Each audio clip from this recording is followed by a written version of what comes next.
Hello YouTube, this is Rhino Dan. Hello Moto asked me to make this video on the Zx400R, my thoughts on it, and what I would like if I'd buy one or not. And so here we go. At first, I was a little jelly that they're going to come out and make a inline 400, but then I realized that even if I wanted to, I wouldn't buy it. And here's why. The inline 4 is going to have, if this renders correct, because this is the 2.5 in Asia markets, they have an inverted forks, better swing arm, conventional master brake cylinder, which is still cheap, but there's concepts in this bike that makes it more than just a budget bike. And because of that, the price is going to go up. On your Ninja 400, you have budget items like crappy swing arm, conventional forks, conventional master brake cylinder. You do have a Trillis steel frame, which is a good thing because it makes it lightweight. The Ninja 400 is lighter than my R3 stock, which was pretty awesome.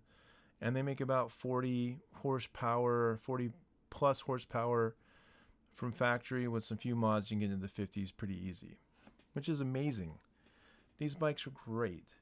And I'll continue talking about why they're so good. Here is Moto America. And you got Junior Cup, which is everybody in the Junior Cup's running Kawasaki 400s. They're not running R3s. They're not running RC390s. They're running 400s. Kawasaki has this on lock.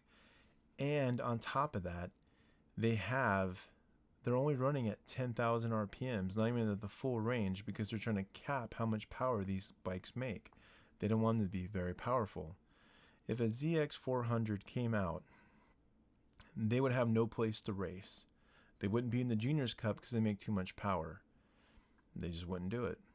They wouldn't be in these other, they'd have to make a whole new race category for it, which they're not going to do that.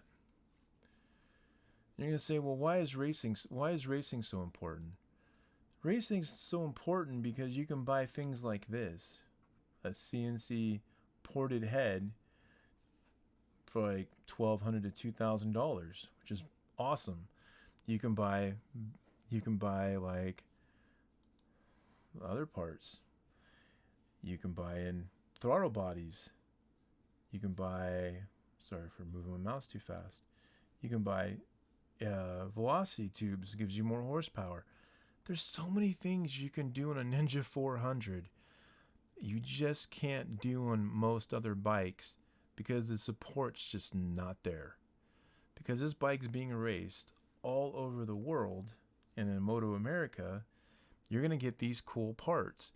Doesn't mean you have to, but if I wanted to, I can put another $5,000 to $10,000, maybe $15,000 into my Ninja 400 to make it as unique and awesome as possible. Yeah, I could buy a bigger bike. I could.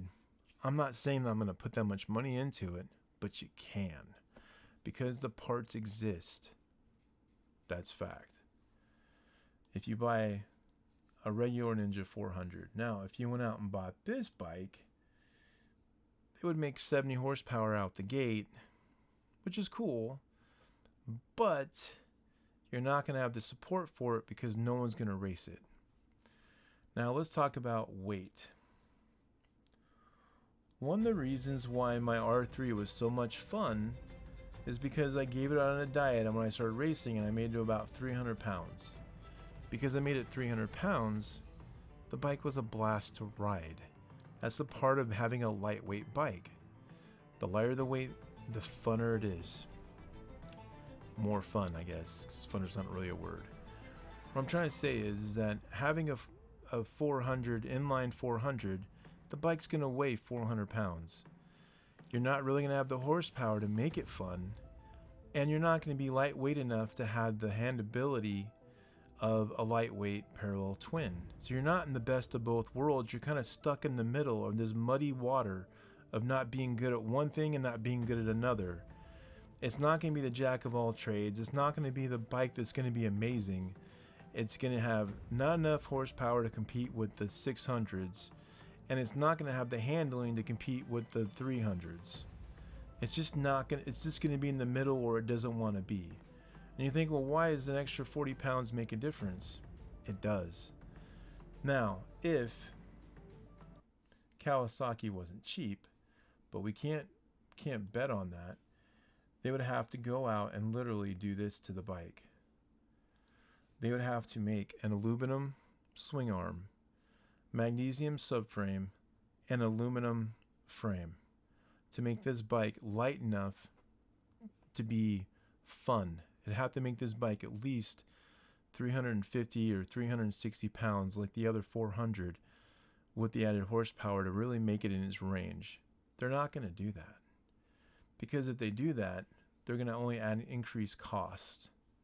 As it is, the bike already is going to be way more expensive than this bike, more expensive than a Ninja 650, and it's going to be a little bit cheaper than its big brother, the Zx400R, which has an aluminum frame. There's only so much they can do on cost.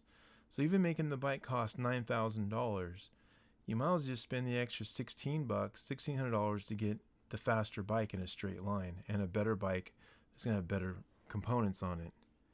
That's what I'm trying to say, is like it's not going to be the best of both worlds. It's not going to be lightweight. It's not going to have the big power to weight ratio of the 600.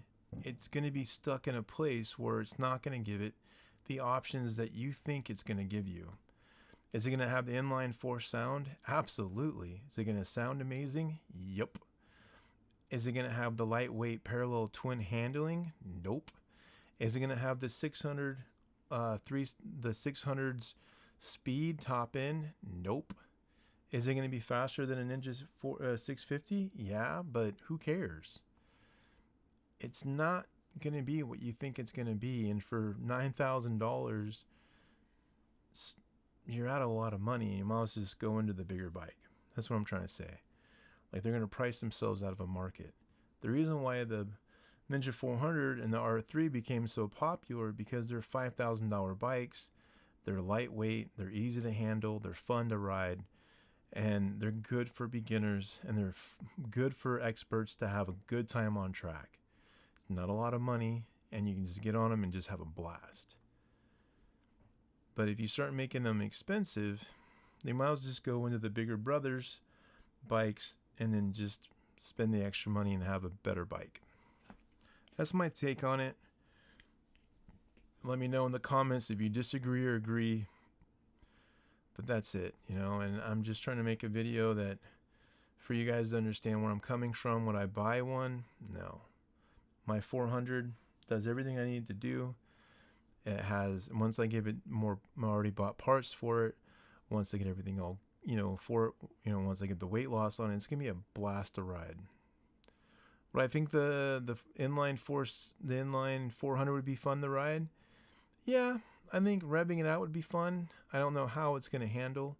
I think it would be a decent bike, but I don't think it's, like I said, I don't know if it's going to be what you think it's going to be, and it's going to be stuck in the middle of somewhere where it does not want to be stuck in. And I know I said that multiple times, but it's just how I feel based on riding multiple bikes in my career, and I just don't think it's going to have that lightweight fun. All right, thanks for watching, guys, and you guys have a nice day.